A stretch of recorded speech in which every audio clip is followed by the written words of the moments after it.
ભરૂચ શહેરના ડુંગરી વિસ્તારની પાણીની ટાંકીમાં પાઇપલાઇનમાં લીકેજ થતા જ હજારો લીટર પાણી રસ્તા ઉપર વહેતું થયું હતું।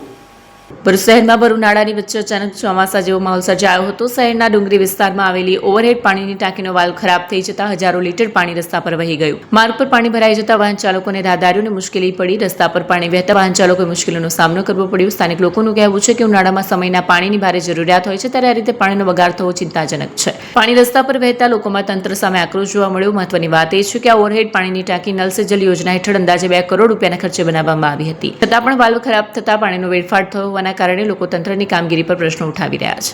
આજે મેં સોશિયલ મીડિયા પર 10મો-12મો વિડીયો છે।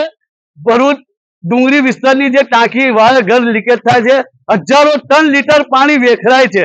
કેમ કે આ નગરપાલિકાની આંખ નથી ખુલતી। અને હું આ ચેનલના અને વિડીયોના માધ્યમથી કહેવા માંગુ છું કે અહીંયા નગર સેવકો રહે છે અને વિરોધ પક્ષના નેતા જાતે શમશાદ અલી સૈયદથી રહે છે। જ્યારે આટલા વિડીયો કોઈ વાયરલ કરતો હોય તો તમારે આ વાતની જાણ કરવી પડે નગરપાલિકાને। ભરૂચની જનતાને પીવાનું પાણી નથી મળતું, અહીંયા હજારો ટન લીટર પાણી વેખરાય છે।